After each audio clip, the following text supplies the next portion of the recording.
ओम नमो भगवते वासुदेवाय। जय श्री हरि।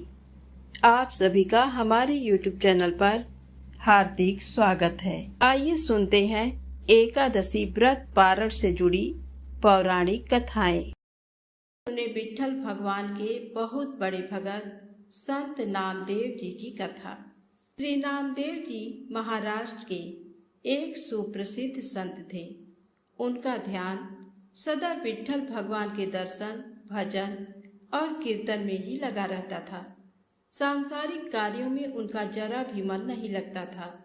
वे एकादशी व्रत के प्रति पूर्ण निष्ठावान थे। वे उस दिन जल भी नहीं पीते थे। एकादशी की संपूर्ण रात्रि को हरि नाम संकीर्तन करते थे। एकादशी को वे न अन्न खाते और न किसी को खिलाते थे। एक दिन एकादशी की रात्रि को वे हरिनाम संकीर्तन कर रहे थे। उनके साथ अनेकों भक्त भी संकीर्तन कर रहे थे। अचानक एक छीड़कार हड्डियों का ढांचा मात्र एक वृद्ध ब्राह्मण उनके द्वार पर आया और बोला, मैं बहुत भूखा हूँ, मुझे भोजन कराओ, अन्यथा मैं भूख के मारे मर जाऊंगा। श्री नामदेव जी बोले, मैं एकादशी को न तो अन्न खाता हूँ और न किसी को अन्न खिलाता हूँ, अतः ब्राह्मण देवता प्रातः काल सूर्योदय का इंतजार करो। व्रत का पारण कर आपको भर पेट भोजन कराऊंगा। ब्राह्मण बोला, मुझे तो अभी ही भोजन चाहिए, मैं 120 वर्ष का बूढ़ा हूँ। एकादशी व्रत 8 वर्ष से लेकर 80 वर्ष तक के लोगों के लिए है। मैं भूख से मर जाऊंगा और तुमको ब्रह्म हत्या का पाप लगेगा। श्री नामदेव जी ने कहा, ब्राह्मण देवता, चाहे कुछ भी हो जाए, मैं आपको भोजन नहीं करा सकता। कृपया आप सुबह तक प्रतीक्षा करें।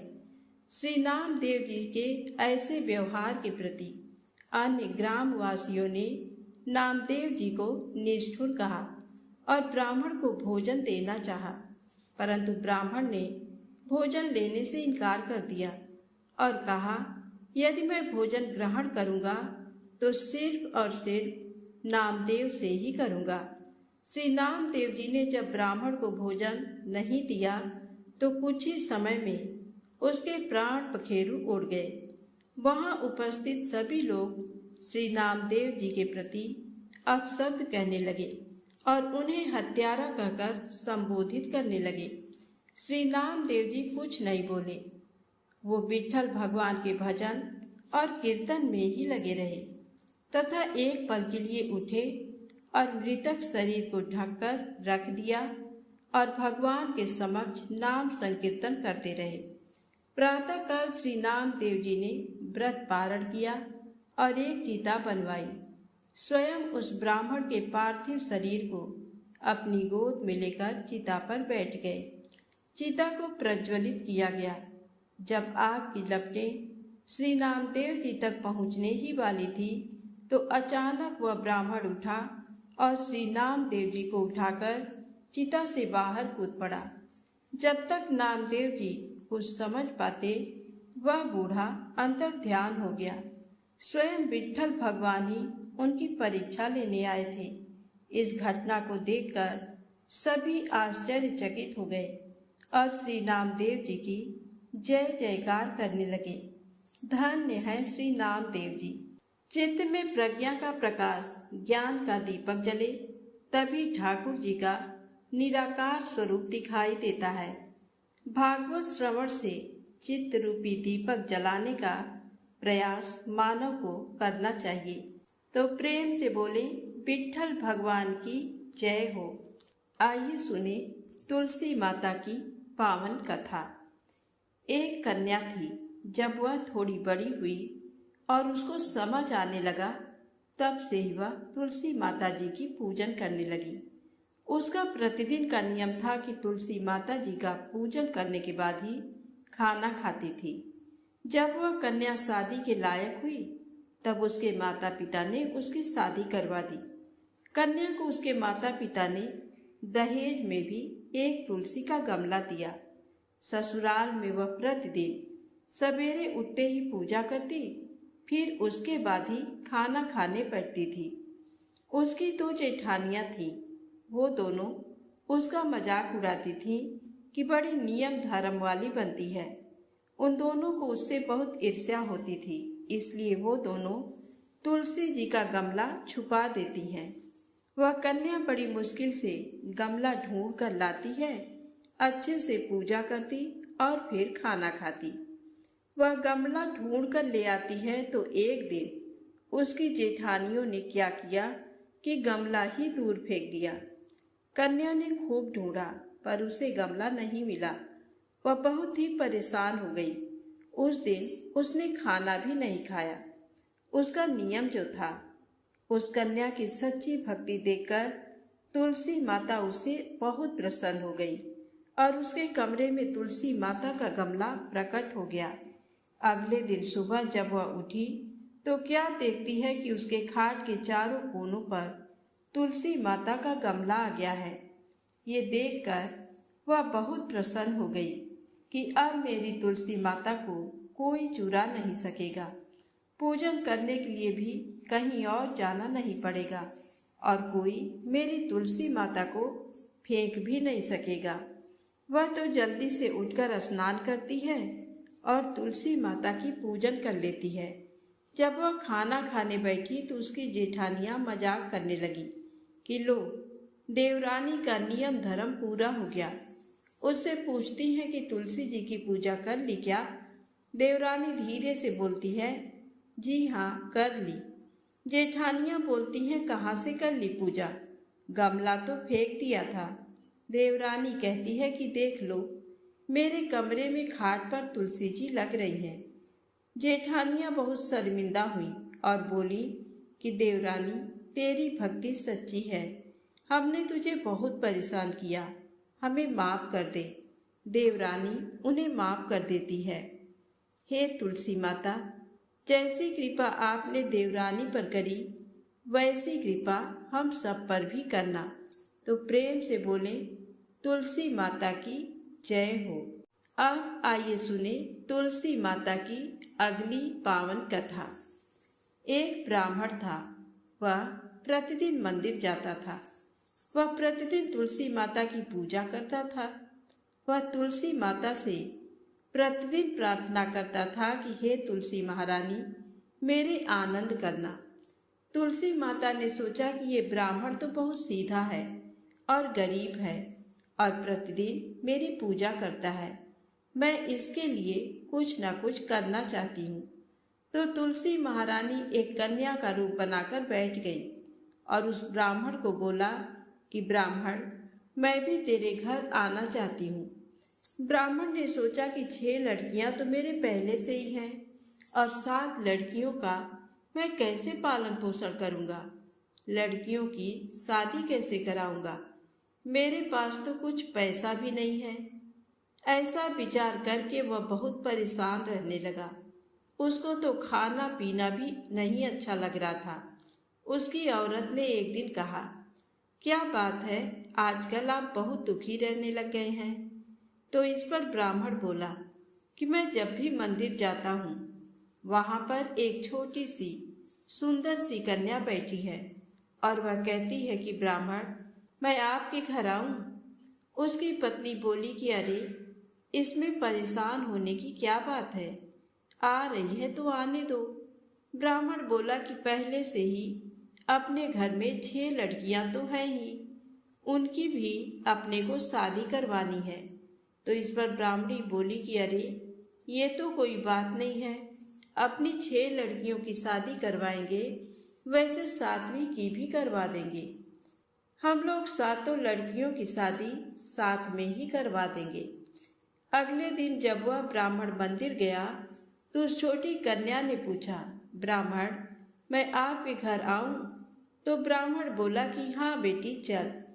उनको वह घर पर लेकर आ गया।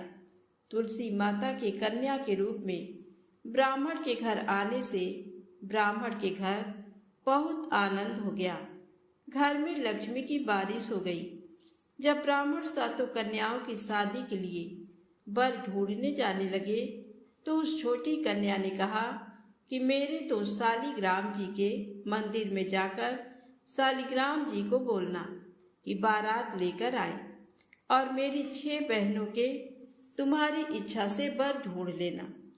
तुलसी महारानी की मेहरबानी से उसके तो सब जेवर कपड़ा खाना सब तैयार हो गया और अच्छी धूमधाम से उनकी शादी हो गई और उस ब्राह्मण के तुलसी माता टूटमान हुए। हे तुलसी माता, जैसे आप ब्राह्मण जी पर कृपा करी वैसे ही हम सब पर भी कृपा करना और जैसा आनंद ब्राह्मण के घर में किया वैसे हम सबके ऊपर करना। तो प्रेम से बोले तुलसी माता की जय हो।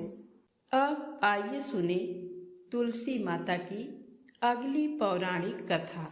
पौराणिक समय में दैत्यों का राजा दंभ हुआ करता था। वह बहुत बड़ा विष्णु भक्त था।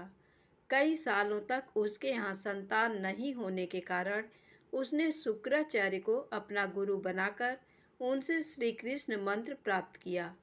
ये मंत्र प्राप्त करके उसने पुष्कर सरोवर में घोर तपस्या की। भगवान विष्णु उसकी तपस्या से प्रसन्न हुए और उसे संतान प्राप्ति का वरदान दे दिया। भगवान विष्णु के वरदान से राजा दंभ के यहाँ एक पुत्र ने जन्म लिया। इस पुत्र का नाम शंखचूड़ रखा गया।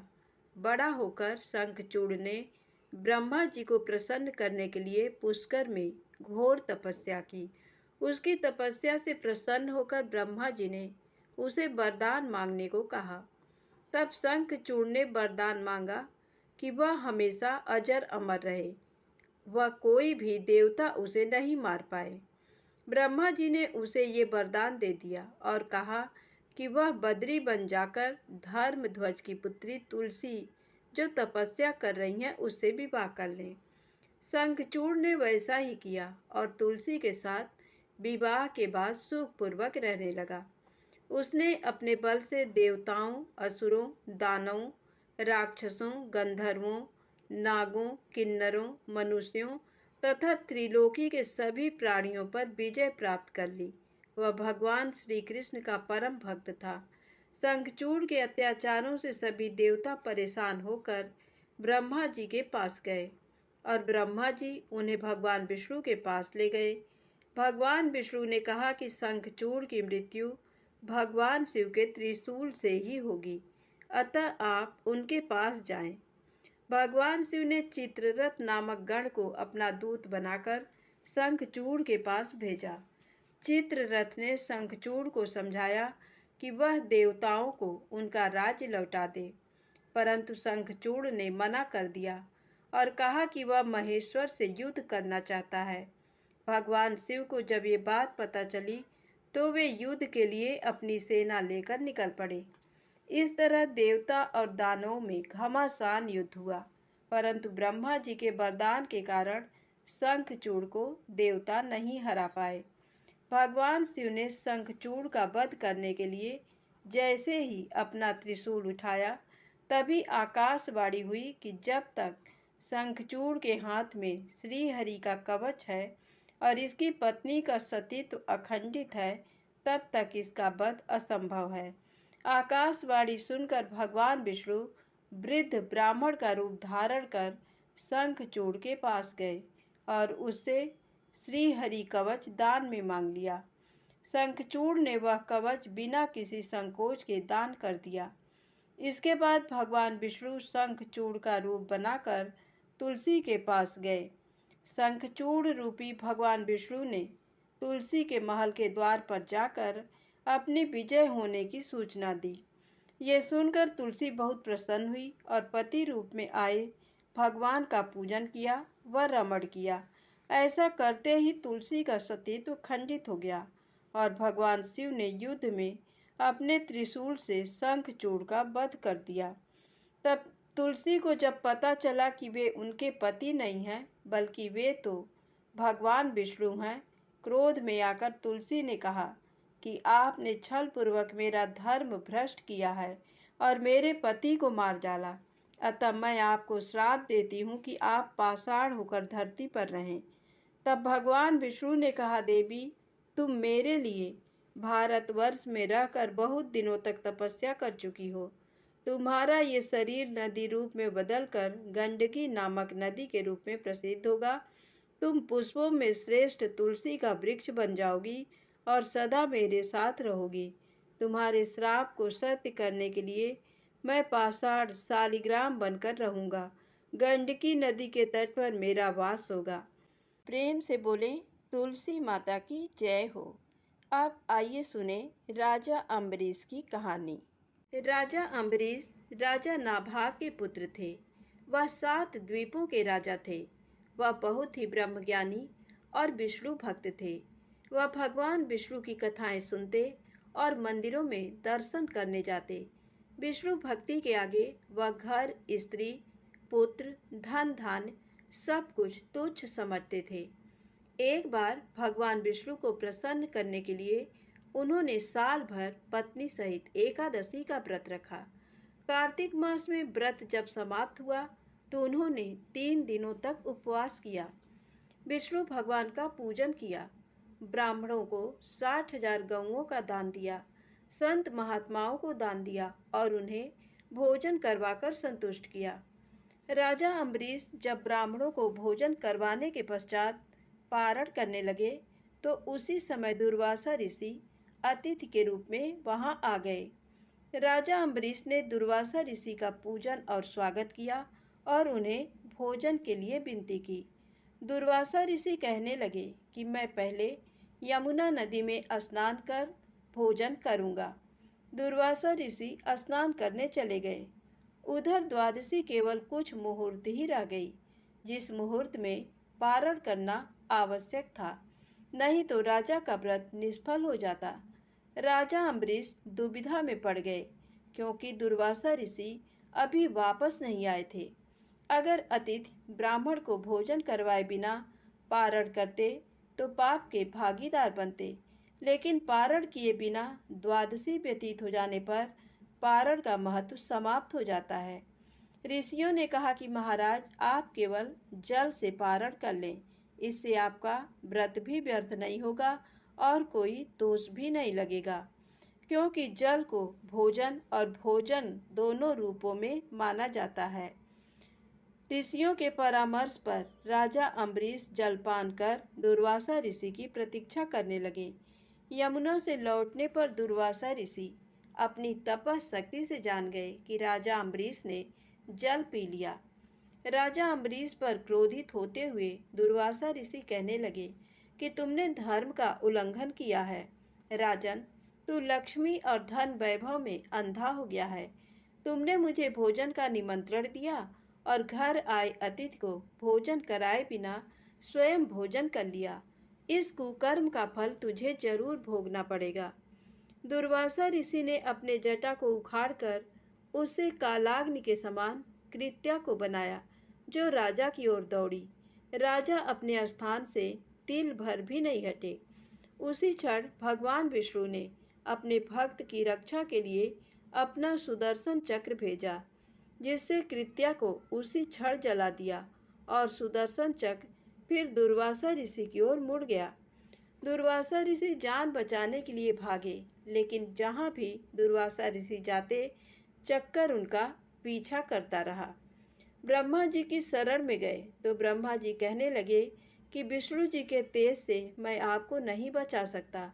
भगवान शिव के पास गए तो भगवान शिव कहने लगे कि विष्णु जी के चक्र से तुम्हें बचाना मेरे बस में नहीं है, तुम भगवान विष्णु के शरण में जाओ। दुर्वासा ऋषि बैकुंठ धाम में गए। भगवान विष्णु के चरणों में वंदना कर कहने लगे कि हे साधुओं पर कृपा करने वाले प्रभु, मुझ अपराधी की रक्षा करें। मैंने आपके प्रिय भक्त को कष्ट पहुंचाया है, इसके लिए मुझे क्षमा करें। भगवान, मेरी रक्षा करें। भगवान विष्णु कहने लगे, तुमने वास्तविकता जानते हुए भी मेरे भक्त को कष्ट पहुंचाया है। मेरे भक्त मुझे बहुत प्रिय हैं। तुम्हारी रक्षा का एक ही उपाय है, तुम राजा अम्बरीश से क्षमा मांगो। यदि वह तुम्हें क्षमा कर दे तो समझो तुम्हारी रक्षा हो गई। वह बहुत दयालु हैं और धार्मिक राजा हैं, वह तुम्हें जरूर क्षमा कर देंगे। दुर्वासा ऋषि राजा अम्बरीश के पास पहुंचकर उनसे क्षमा मांगने लगे। आपके अपमान के कारण भगवान विष्णु का सुदर्शन चक्र मुझे जला रहा है। राजा अम्बरीश जी के पैरों में गिर गए। उन्हें दुख में देखकर राजा अम्बरीश को बहुत दुख हुआ। भगवान विष्णु के सुदर्शन चक्र को शांत करने के लिए राजा अम्बरीश ने स्तुति की। स्तुति सुनकर सुदर्शन चक्र शांत हो गए और वापस लौट गए। दुर्वासा ऋषि भी सुदर्शन चक्र के ताप से मुक्त होकर सुखी हो गए। दुर्वासा ऋषि ने राजा को आशीर्वाद दिया और कहने लगे, आप धर्मात्मा और दयालु हैं। आपने मेरी दुष्टता को भुलाकर मेरी रक्षा की। दुर्वासा ऋषि को सुदर्शन चक्र के भय से मुक्ति में 1 वर्ष व्यतीत हो गया, लेकिन राजा अम्बरीश दुर्वासा ऋषि की प्रतीक्षा में 1 वर्ष तक केवल जल ही पीकर रहे। सुदर्शन चक्र से मुक्ति के पश्चात उन्होंने दुर्वासा ऋषि को भोजन करवाकर तृप्त किया और दुर्वासा ऋषि की आज्ञा के बाद उन्होंने फिर भोजन किया। उसके पश्चात दुर्वासा ऋषि अपने लोक चले गए। राजा भक्ति के साथ राज्य करने लगे। राजा अम्बरीश के इस प्रसंग को सुनने पढ़ने से भगवान विष्णु की कृपा प्राप्त होती है। प्रेम से बोले विष्णु भगवान की जय हो। अब आइए सुने भगवान सालग्राम की कृपा की कहानी। केरल में एक सुधार्मिक नामक राजा था। उसी के पुत्र भक्त चंद्रहास जी हुए। जन्म के थोड़े दिन बाद ही इनके पिता संग्राम में वीर गति को प्राप्त हो गए और माता सती हो गईं। शासन शत्रुओं के हाथ में चला गया। तब धाय माँ चंद्रहास को लेकर कुंतलपुर चली गईं और वहाँ के मंत्री धृष्ट बुद्धि के यहाँ रहने लगी तथा चंद्रहास को अपना बालक बताकर उसका पालन पोषण करने लगी। चंद्रहास अभी 5 ही वर्ष के हुए थे कि धाय माँ का भी स्वर्गवास हो गया। अब वे अनाथ हो गए। चंद्रहास अपने समान अवस्था वाले बालकों के साथ भक्ति रसवर्धक खेल खेला करते थे। एक दिन कृपालु श्री नारद जी ने आकर दर्शन दिया और 1 सालग्राम की छोटी सी मूर्ति समेत भगवान नाम का उपदेश दिया। चंद्रहास जी नित्य उसकी पूजा करके उसे मुख में रख लेते थे। एक दिन धृष्ट बुद्धि के यहाँ ब्राह्मण भोज हुआ। संयोगवश चंद्रहास जी वहीं खेल रहे थे जहाँ ब्राह्मणों में प्रधान विद्वान बैठे थे। उस समय धृष्ट बुद्धि ने वहाँ आकर पूछा कि मेरी कन्या का कैसा भाग्य है, इसे कैसा पति प्राप्त होगा। तब वे सब चंद्रहास की ओर संकेत करके बोल उठे कि यही तेरी कन्या का पति होना चाहिए। दासी पुत्र मेरी कन्या का पति होगा, ये जानकर वह लज्जा से घुल गया। धृष्ट बुद्धि बड़े सोच विचार में पड़ गया कि यदि ऐसा हुआ तो मेरी बड़ी अपकीर्ति होगी। इसलिए अब यही विचार ठीक है कि इस लड़के को मरवा डाला जाए। ऐसा निश्चय करके उसने बधिकों को बुलाकर कहा कि इसे मार डालो। धृष्ट बुद्धि की आज्ञा से बधिक लोग चंद्रहास को दूर निर्जन वन में ले गए और कहने लगे, हम तुम्हें मारेंगे, बताओ अब तुम्हारा रक्षक कौन है। चंद्रहास ने कहा कि मैं तुमसे केवल एक बात मांगता हूँ कि तुम लोग थोड़ी देर रुको, जब मैं कहूँ तब मुझ पर हथियार चलाना। बधिकों ने बात मान ली। चंद्रहास ने अपने मुंह से एक गोल सालग्राम की मूर्ति को निकालकर वन के पत्र पुष्पों से उसकी प्रेम पूर्वक सेवा की। मूर्ति को पुनः मुख में रखकर ध्यान में तल्लीन हो गए। प्रभु की छवि को हृदय में धारण कर नेत्रों के इशारे से बधिकों को मार डालने की आज्ञा दे दी। बधिक मूर्छित होकर गिर पड़े। थोड़ी देर बाद वे सावधान हुए। उनके हृदय में दया आ गई। चंद्रहास के बाएं पैर में 6 अंगुलियां थीं, जो एक दोष था। बधिकों ने 6ठी अंगुली धृष्ट बुद्धि को दिखाने के लिए काट ली, जो कि अच्छा ही हुआ। बधिकों ने जाकर कटी अंगुली धृष्ट बुद्धि को दिखाकर कहा कि हमने उसे मार डाला। उसने भी अंगुली पहचानकर उनकी बात को सत्य मान लिया। कुंतलपुर के राजा के राज्य में एक छोटा राज और था, जिसकी राजधानी चंदनावती नगरी थी। वहाँ का राजा कुलिंद कुंतलपुर के राजा को प्रतिवर्ष कर देता था। वह सब प्रकार के सुखों और संपत्तियों से संपन्न था, पर उसके कोई पुत्र नहीं था। वह उसी जंगल से होकर निकला और उस चंद्रहास को देखकर अति प्रसन्न हुआ, क्योंकि जिस पक्षी की छाया पड़ने से मनुष्य चक्रवर्ती सम्राट हो जाता है, उसी पक्षी ने अपने पक्ष से छाया कर रखी थी और हिरनियाँ चारों ओर से उसे घेरे खड़ी थी। चंदनावती के राजा कुलिंद ने निसंकोच दौड़कर बालक को गोद में उठा लिया और घर लाकर पुत्र जन्म के समान आनंद मंगल मनाया। कुछ दिनों के बीत जाने के बाद राजा ने सोच विचार करके चंद्रहास को राज सिंहासन पर बैठाकर उसका राज तिलक कर दिया। चंद्रहास ने राज्य पाकर अपने राज्य में भक्ति भाव का बड़ा भारी प्रचार प्रसार किया। तो प्रेम से बोले विष्णु भगवान की जय हो, सालग्राम भगवान की जय हो। दोस्तों, कहानी अच्छी लगे तो प्लीज़ लाइक अवश्य करें, चैनल को सब्सक्राइब करें। प्रेम से बोलें विष्णु भगवान की जय हो।